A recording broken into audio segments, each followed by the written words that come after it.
Esteban Ocon, ladies and gentlemen. Esteban Ocon. Things you love to see, him winning the Hungarian Grand Prix. But enough about that, let's talk about the best facts on the weekend. Welcome to my channel, welcome to Peter on Pole. My name is Peter, in pole position. Let's get down to business. We'll kick things off with qualifying. For the first time this season, George Russell went out in Q1. Sad times, but don't worry. 8 poles for Lewis Hamilton, which sets the new record for the most poles at the Hungaroring. He beat Michael Schumacher. He overtook Michael Schumacher, who was currently on 7. Hamilton and Bottas 1 and 2 in qualifying, which meant for the 300th time a Mercedes-powered engine was on the front row of a Formula 1 grid. Only second place now behind Ferrari with a massive 404. Sticking with Mercedes-powered engines, this was the 213th race which a Mercedes-powered car had taken pole.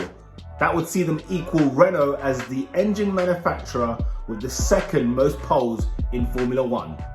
Let's get down to the race, shall we? Esteban Ocon, as you know, won the Hungarian Grand Prix, the 111th driver to win in Formula 1.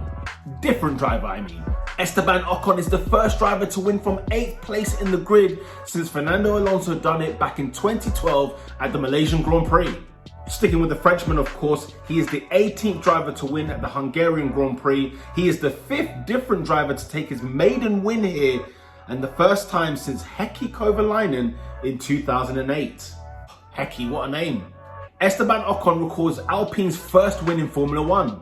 This is the first win since 2013 Australian Grand Prix for Team Enstone. Of course, we can't forget Kimi Raikkonen's victory at the Australian Grand Prix.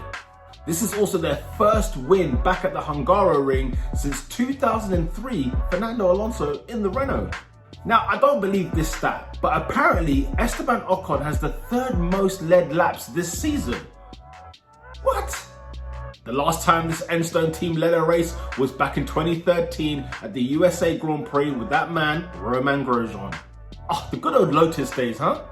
Oh, you better believe we're keeping it French. This is the first time a French driver has won with a French team using a French engine since Alain Prost, who won with Renault back in 1983 at the Austrian Grand Prix. France, stand up! For the first time since 2017, Lewis Hamilton has failed to win the Hungarian Grand Prix. But he's the first driver to reach 10 podiums at the Hungaroring, as well as the 3rd driver to reach 250 checkered flags in Formula 1. Lewis. Now also there's huge controversy regarding Sebastian Vettel's disqualification. Is it happening? Is it not happening? Who knows? But I tell you what, if it does happen, the podium for the very first time in Formula 1 would have a Frenchman, a British driver and a Spanish driver on the podium for the first time. Carlos Sainz's points finish secures Ferrari's 400 plus points at the Hungaroring, the only team to do so. 400 points, Ferrari, my goodness.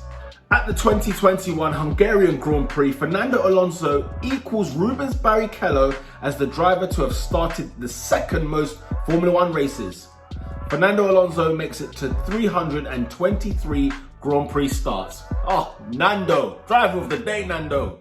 Some of the vintage defending from Fernando, I mean, this guy is cut from a different cloth. Only 2 titles he's got. It's a travesty he's only got 2 world titles. Travesty.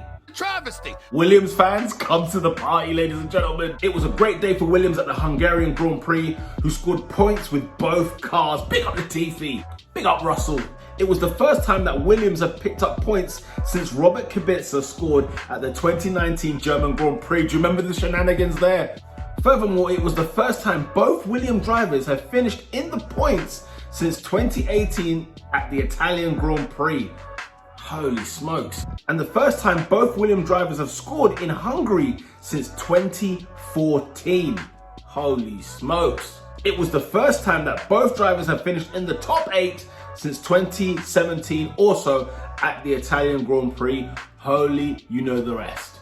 Red Bull fans, look away now. Williams have scored more points over the last 2 weekends than Red Bull. The Williams team scored more points at the Hungarian Grand Prix than they have done for the last 3 seasons combined. In other words, 69 races. Good grief. Williams have been in hell. Hell in a sack. Carlos Sainz could win a podium place post-race for the second time in his Formula One career. That will be half of his podiums to not be celebrated at the time they should have been celebrated. Carlos Sainz, what a career. Antonio Giovinazzi recorded his best Hungarian Grand Prix result to date. He finished 14th. Lando Norris retirement, oh, sad times. The 15-point scoring streak comes to an end, which is the most ever for any McLaren driver. 15 races in a row in the points. That's the most for a McLaren driver? First retirement for Lando Norris since the 2020 Eiffel Grand Prix. It's the first time McLaren haven't scored in Hungary since 2004. Wow. Good grief. And we have to end with Bottas. Come on, I mean, he caused all the shenanigans you can think of. This was his first lap retirement in his Formula One career. It's his third retirement of the season and his first non-finish at the Hungaroring since his debut season with Williams. And it was the first retirement for Mercedes at the Hungaroring since 2013 Nico Rosberg. Remember that one? Whew, what a Grand Prix it was. It was unbelievable scenes, Jeff. It is time for a break in Formula One, but guess what? This channel will not having a break. We'll be bringing out more facts, more fun stuff to be coming up, so make sure you keep it locked. If you like the video, subscribe to the channel if you are new. With that said, people, lights out.